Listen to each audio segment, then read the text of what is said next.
Now let us discuss this question.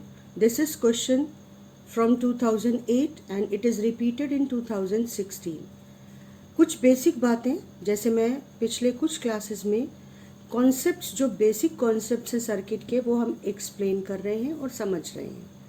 अब एक और बेसिक कॉन्सेप्ट है जो रेजिस्टेंस और बैटरी के सीक्वेंस को लेकर है, जब ये इस तरह से सीरीज में कनेक्टेड हो और एक ही ब्रांच में हो, है ना. अब ध्यान से देखो, ये एक रेजिस्टेंस वायर है जो वुडन प्लेटफॉर्म पे लिपटा हुआ है और ये दो कनेक्टिंग वायर्स के लिए टर्मिनल्स दिए हुए हैं ना, कि कनेक्टिंग वायर्स यहाँ से कनेक्ट कर दिए जाएंगे तो ये रेजिस्टेंस सर्किट में कनेक्ट हो जाएगा. अब सर्किट के इस बेसिक पॉइंट को समझो. अगर हम इस सेल को इस रेजिस्टेंस वायर से इस तरीके से कनेक्ट करें कि सेल इधर और रेजिस्टेंस वायर इधर, और अगर हम इस सीक्वेंस को चेंज कर दें, सेल इस तरफ और रेजिस्टेंस वायर इस तरफ, तो सेल और रेजिस्टेंस वायर के सीक्वेंस को चेंज कर देने से सर्किट के परफॉर्मेंस में कोई फ़र्क नहीं पड़ता है. तो हम अपने सर्किट डायग्राम में भी ज़रूरत पड़ने पर किसी एक ही ब्रांच में सीरीज में कनेक्टेड सेल और रेजिस्टेंस वायर के सीक्वेंस को आराम से चेंज कर सकते हैं. ठीक है, तो अब हम इस क्वेश्चन पर वापस आते हैं. तो देखो, मैंने सर्किट में रेजिस्टेंस और बैटरी के सीक्वेंस को चेंज कर दिया.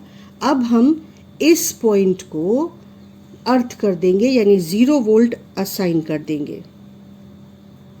तो ये भी 0 वोल्ट हो गया और ये भी 0 वोल्ट हो गया. अब 0 वोल्ट से 3 वोल्ट ऊपर जाकर हमें इस पॉइंट का पोटेंशियल मिलेगा, यानी इस पॉइंट का पोटेंशियल 3 वोल्ट, और 0 वोल्ट से 2 वोल्ट ऊपर जाकर इस पॉइंट का पोटेंशियल मिलेगा, यानी यहाँ का पोटेंशियल 2 वोल्ट. यहाँ का पोटेंशियल हमें अगर पता हो तो हमें I1 और I2 बड़े आराम से पता चल जाएगी. तो हम यहाँ का पोटेंशियल लिख लेते हैं x वोल्ट, और अब I1 प्लस I2, और इसको अगर हम I3 कह दें तो minus I3 is equal to 0. ये है हमारा फर्स्ट लॉ और जंक्शन लॉ किरचॉफ का. तो I1 कैसे लिखेंगे, देखो, 2 माइनस एक्स अपॉन 1. I2 कैसे लिखेंगे, 3 माइनस एक्स अपॉन 6, और I3 लिखेंगे x माइनस 0 अपॉन 2. वही आ गई इक्वेशन जो हम पिछली बार लेकर आए थे, लेकिन अब 2 स्टेप्स और कम हो गए. तो 2 minus x upon 1 plus 3 minus x upon 6 minus x minus 0 upon 2, and this is equal to 0. Simple, 6 से मल्टीप्लाई किया, ये हो गया आपका 12 माइनस 6x, और यहाँ पर आपका आ गया 3 माइनस एक्स, और यहाँ पर तुम्हारा आ गया minus 3x is equal to 0. ये आ गया minus 10x plus 15 is equal to 0. So x is equal to 15 upon 10, that is 1.5. और जैसे ही x की वैल्यू आई, I1 आ गया. I1 क्या हो गया, I1 is 2 minus potential of x is 1.5 volt. तो 2 minus 1.5 that is and upon 1, so that is 0.5 ampere. और इधर I2 क्या आ गया, 3 minus 1.5 that is 1.5 upon 6, that is 0.25 ampere. तो अगर तुम इसे देखो, आपने बस केवल बैटरी और रेजिस्टेंस के सीक्वेंस को चेंज किया और आपका टोटल आंसर 1 2 3 4 5 एंड 6 लाइनों में कंप्लीट. और अगर मैं इन बैटरी और रेजिस्टेंस के सीक्वेंस को ना चेंज करूं तो भी हम इस क्वेश्चन को इजीली कर सकते हैं. अब ध्यान से देखो, अगर मैंने सर्किट के एक पॉइंट को ज़ीरो असाइन करना है, 0 वोल्ट, तो हमें उस पॉइंट को अर्थ से कनेक्ट कर देना होता है। इसे हम कहते हैं कि हमने सर्किट को अर्थिंग वहाँ पे अर्थ कर दिया है। ये काम हम किसी भी पॉइंट के सर्किट को कर सकते हैं। तो मैं यहाँ पर FED इन तीनों पॉइंट्स को, मतलब मैंने इस पॉइंट को अगर अर्थ कर दिया तो ये हो गया 0 वोल्ट पर, तो ये भी हो गया 0 वोल्ट पर, और ये भी हो गया 0 वोल्ट पे। ठीक है, अब देखो, अगर आपको I1 और I2 की वैल्यू लिखनी है तो आपको इस पॉइंट का पोटेंशियल और इस पॉइंट का पोटेंशियल चाहिए होगा, लेकिन इस पॉइंट का पोटेंशियल और इस पॉइंट का पोटेंशियल हमें दिख नहीं रहा है कहीं पर। तो हमने क्या कहा कि हम इसको x वोल्ट लिख लेते हैं। इसको हमने दे दिया वैल्यू x वोल्ट। ठीक, अब x वोल्ट यहाँ है तो x वोल्ट ये वाला पॉइंट भी है और x वोल्ट ये वाला पॉइंट भी है। ये 2 वोल्ट है। अगर तुम इस तरह से सर्किट पे चलो तो x वोल्ट इन सारे पॉइंट्स पे रहेगा क्योंकि कोई एनर्जी खर्च नहीं हुई, लेकिन यहाँ पर 2 वोल्ट रिड्यूस हुआ। तो जब आप इस पॉइंट पर पहुँचोगे तो आपको x में से 2 वोल्ट माइनस करने पे इस पॉइंट का पोटेंशियल मिलेगा और ये 0 वोल्ट है।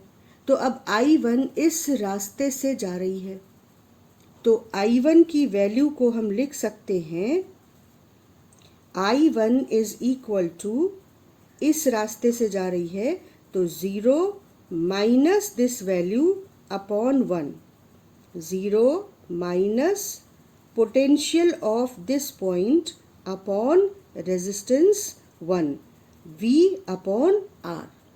इसी तरह से यहाँ पर x है और ये 3 वोल्ट है, तो जब 3 वोल्ट माइनस करोगे, 3 वोल्ट का डिक्रीज करने के बाद हम इस पॉइंट पे पहुँच रहे हैं इस पॉइंट से, तो इस पॉइंट का पोटेंशियल हो जाएगा x माइनस 3। अब I2 कहाँ से जा रहा है? I2 S से जा रहा है, देखो, तो हमने यहाँ पे लिखा I2। अब I2 कैसे लिख सकते हैं? 0 minus this value upon 6 ohm. तो I2 को लिख लिया हमने 0 minus potential of this point, potential of this point minus potential of this point upon 6 ohm.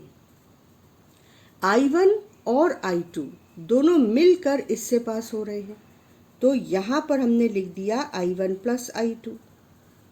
तो I1 प्लस I2 कैसे लिख सकते हैं? x माइनस 0 अपॉन 2 ओम। तो I1 प्लस I2 को हमने लिख दिया x माइनस 0 अपॉन 2 ओम।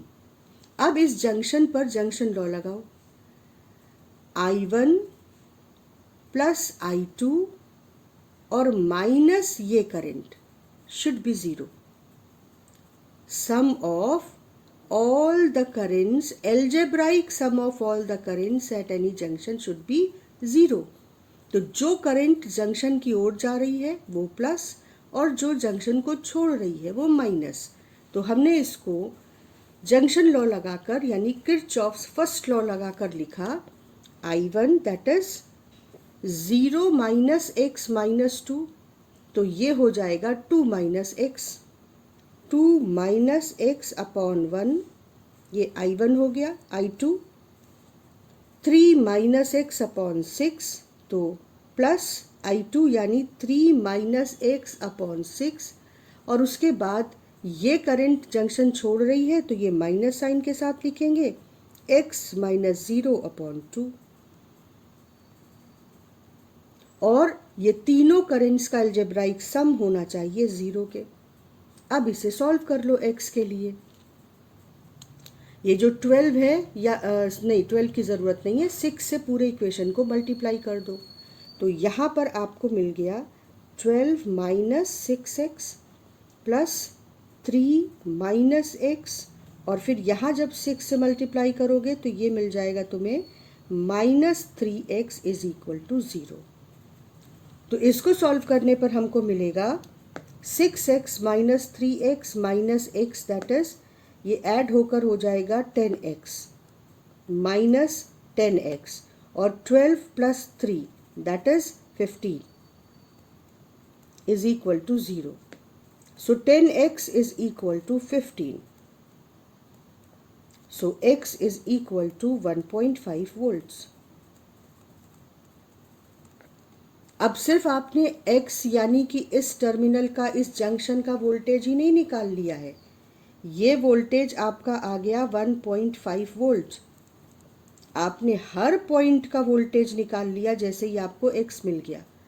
और I1 और I2 तो इजीली सॉल्व हो ही जाएंगे। देखो I1 क्या हो जाएगा, I1 हो जाएगा 2 माइनस एक्स अपॉन 1, मतलब 2 minus 1.5 upon 1, that is 0.5 ampere. और I2 क्या हो जाएगा, I2 हो जाएगा 3 minus x upon 6, that is 3 minus 1.5 upon 6, that is 1.5 upon 6, मतलब 0.25 एम्पियर। और आपका पूरा सॉल्यूशन इतने पार्ट में complete. This is very useful, very strong tool. अब इस क्वेश्चन को देखते हैं। 2004 का क्वेश्चन है और इसमें current through potential difference through 400 ohm, that means volt meter reading बतानी है आपको। You have to find volt meter reading. Volt meter reading, that means current through voltage through potential difference through 400 ohm. ठीक है, 400 ओम के cross जो potential difference है वही volt meter reading होगी। तो अब इसमें क्या है, अगर हमको इसको हम निगेटिव वोल्टेज को 0 वोल्ट कह दें, 0 वोल्ट असाइन कर दें, तो पॉजिटिव टर्मिनल 10 वोल्ट हो जाएगा। अब ये अगर 10 वोल्ट है तो ये और ये दोनों ही 10 वोल्ट हो जाएंगे, ये भी 10 वोल्ट और ये भी 10 वोल्ट। इसी तरह से ये सारे पॉइंट्स 0 वोल्ट, तो ये पॉइंट भी 0 वोल्ट, ये पॉइंट भी 0 वोल्ट। अब ध्यान से देखो, अगर हमें इस पॉइंट का यानी इस पॉइंट का पोटेंशियल पता चल जाए तो हमें पोटेंशियल डिफरेंस अक्रॉस 400 ओम पता चल गया और हमें वोल्ट मीटर रीडिंग पता चल गई। ठीक है ना। इसके लिए हमें इसे सर्किट को सिंप्लीफाई करके करंट थ्रू द सर्किट निकालना पड़ेगा। करंट थ्रू द सर्किट निकालने के लिए हम क्या करेंगे कि हम ए, बी, सी और डी, इन 4 पॉइंट्स के बीच, या तुम कह लो ए और सी, ये 2 पॉइंट्स हम देखो अलग अलग यहाँ पर एक दूसरे से कुछ दूर पे एक पॉइंट ए ले लेते हैं जो पॉजिटिव टर्मिनल से कनेक्टेड है और एक पॉइंट जो सी निगेटिव टर्मिनल से कनेक्टेड है। ठीक है। इसके बाद बी और डी, इन दोनों को इससे थोड़ा ऊपर बी पॉइंट, इस लाइन से थोड़ा ऊपर बी पॉइंट और इस लाइन से थोड़ा नीचे डी पॉइंट। और अब रेजिस्टेंसेस लगाना शुरू करते हैं। ए से डी के बीच में 100 ओम कनेक्टेड है, तो ए से डी के बीच में 100 ओम कनेक्ट कर दिया। इसके बाद ए से बी के बीच में 100 ओम कनेक्टेड है, ये बी है तो ये भी बी है। ए से बी के बीच में 100 ओम कनेक्टेड है, तो ए से बी के बीच में 100 ओम कनेक्ट कर लिया। अब ध्यान रखना कि हमने जो पॉइंट्स लिए हैं ए और सी, वो किस हिसाब से लिए हैं, ये निगेटिव टर्मिनल, ये पॉजिटिव टर्मिनल। ठीक, तो ये दोनों पॉइंट्स हमने बेस रखे हैं। ये हो गया तुम्हारा ए से बी के बीच 100 ओम। इसके बाद देखो बी से डी के बीच में ये बी पॉइंट है और ये डी पॉइंट है। बी से डी के बीच में 100 ओम है, तो बी से डी के बीच में 100 ओम लगा दो। अब ये पॉइंट डी और ये सी और डी के बीच में 200, तो सी और डी के बीच में 200 लगा दो। इसके बाद बी पॉइंट और ये बी पॉइंट और ये सी पॉइंट, बी और सी के बीच में ये 2 पैरेलल में रेजिस्टेंसेस हैं, 400 और 400। इनका इक्विवेलेंट अगर निकालोगे तो ये आ जाएगा 200। तो 400 और 400 का इक्विवेलेंट 200 इस पॉइंट बी और इस पॉइंट सी के बीच कनेक्टेड है। तो ये हमने यहाँ से लगा दिया 400 और 400 का जो इक्विवेलेंट आया 200 ओम। अब तुमको सिर्फ बी पॉइंट का पोटेंशियल अगर पता चल जाए तो तुम्हारा काम हो गया। ये है 10 वोल्ट। तो एक तो ये कि ये किरचॉफ ये व्हीटस्टोन ब्रिज बन रहा है, मतलब जब करंट यहाँ से चलेगी तो इक्वली डिवाइड होगी 100 ओम 100 ओम, और जो पोटेंशियल ड्रॉप यहाँ पर होगा वो इक्वल होगा। तो इन दोनों पॉइंट्स के बीच पोटेंशियल डिफरेंस नहीं होगा क्योंकि बी का पोटेंशियल और डी का पोटेंशियल सेम होगा। व्हीटस्टोन ब्रिज की कंडीशन से भी देख सकते हैं हम कि ये P अपॉन Q यानी 100 upon 200 is equal to R upon S, मतलब 100 अपॉन 200। इन दोनों रेजिस्टेंसेस का रेशियो इन दोनों रेजिस्टेंसेस के रेशियो के बराबर है।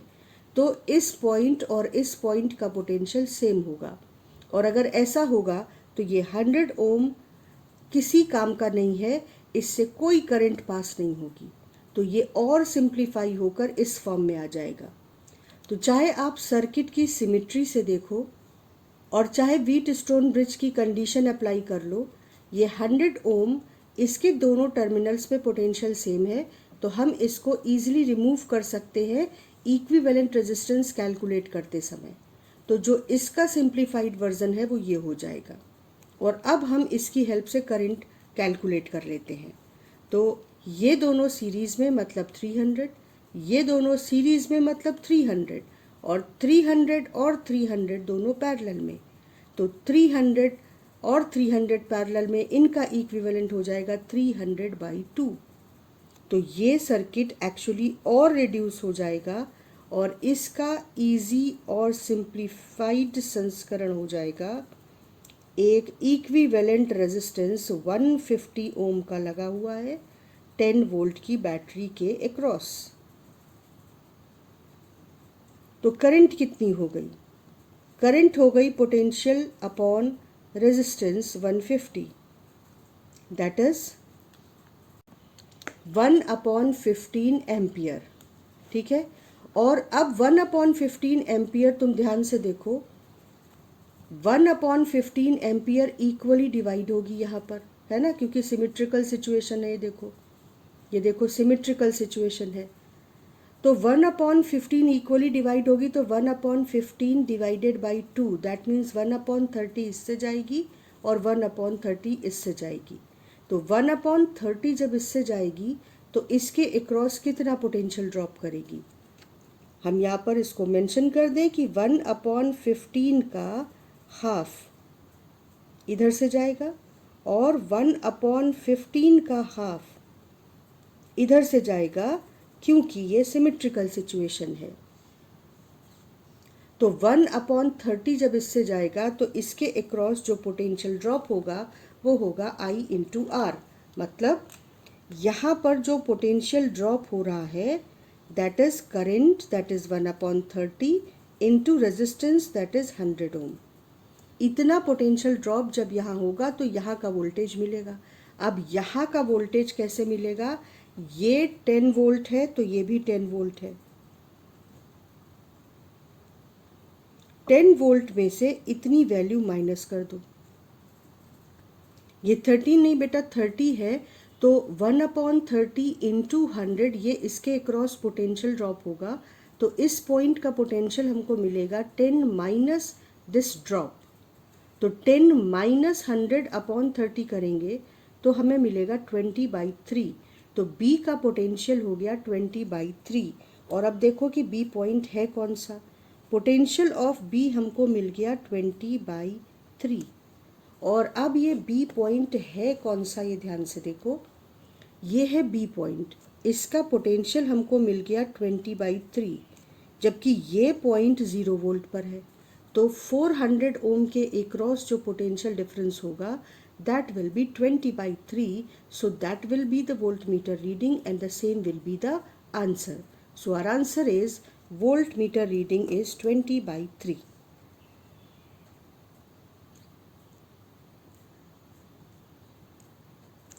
तो आई होप कि आपको ये क्वेश्चन समझ में आया होगा. इसको थोड़ा सा लॉन्ग क्वेश्चन है, सर्किट थोड़ा सा बड़ा है, तो समझने के लिए आपको इसे 2 बार या 3 बार खुद से सॉल्व करना पड़ेगा और आपके कॉन्सेप्ट्स काफ़ी ज़्यादा स्ट्रॉन्ग हो जाएंगे.